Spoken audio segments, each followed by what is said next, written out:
Le projet Interreg Compétences Bois est développé par 5 partenaires franco-wallons: Nord Picardie Bois, le CNDB, Haute Infobois, Eléa et Ligne Bois. Ces partenaires proposent un programme de formation pratique pour les professionnels de la filière bois, architectes, entreprises, bureaux d'études, formateurs, ainsi que de nombreuses visites techniques de part et d'autre de la frontière. 3 vidéos proposent l'étude de cas de figure spécifiques, étudiés en formation, sous forme de didacticiel. Eléa, en tant que partenaire du projet européen Compétences Bois, se positionne très clairement sur la rénovation.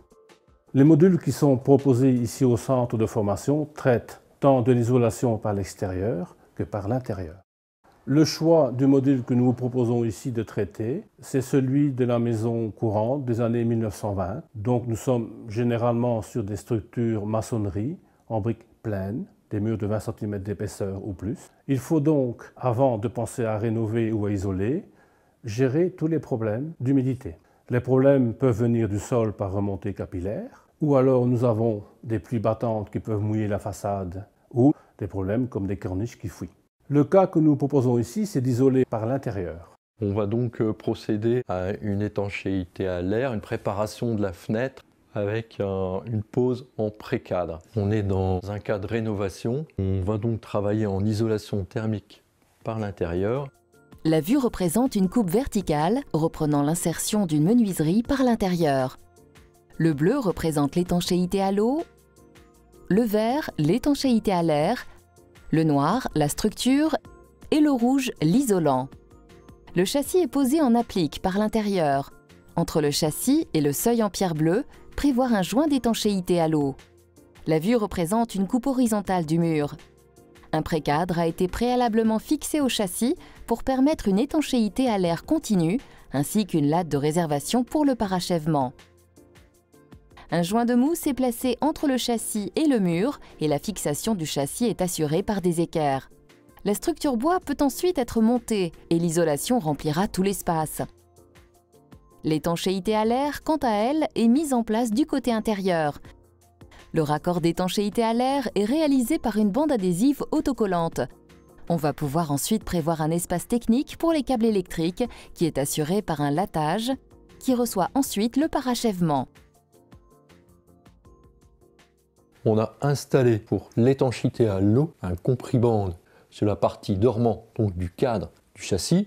En même temps, on peut remarquer qu'on a incorporé dans ce dormant, donc dans le cadre, une partie de liège qui va améliorer les performances thermiques du cadre. On doit noter et vérifier la planéité du support, puisqu'on va devoir appliquer notre fenêtre sur ce support. Il faut une planéité parfaite. En partie basse, on va rajouter un joint d'étanchéité qui va faire office de regingot.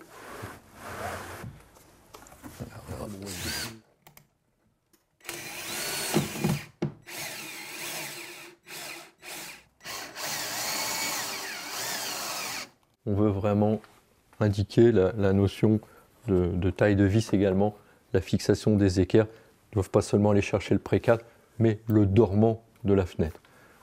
Donc, ce qui explique qu'on a des vis relativement longues. Donc on essaye la position ouvrante à la française, la position oscillo-battante et on vérifie bien entendu le fonctionnement des verrouillages. On va donc effectuer les joints de finition, le raccordement du dormant avec la maçonnerie. La structure bois peut maintenant être posée, mais il faut d'abord placer un isolant imputrescible au sol.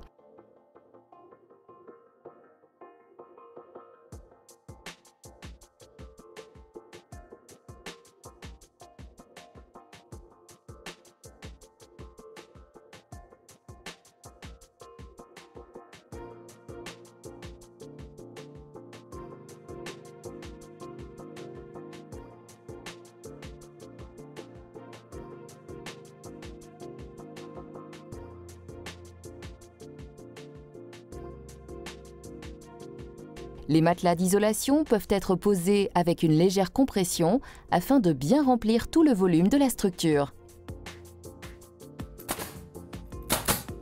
L'isolation devra aussi être agrafée afin d'éviter tout tassement.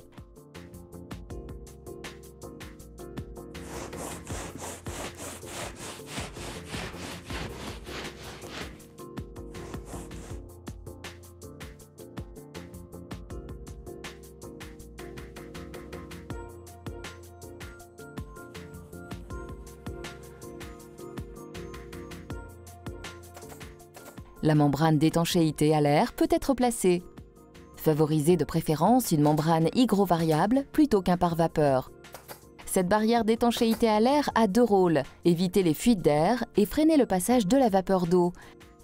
La continuité de l'étanchéité à l'air est réalisée par collage.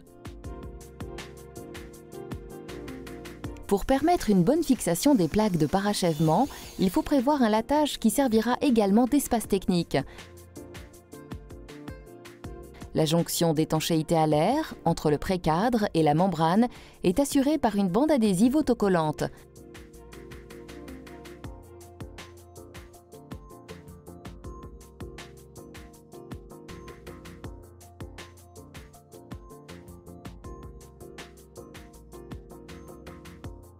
Le lattage a été prévu en fonction de la profondeur des boîtiers électriques et une isolation supplémentaire peut également être rajoutée dans l'espace technique. Une attention particulière doit être portée au gîtage afin d'éviter les ponts thermiques et les risques de condensation. Bonne rénovation!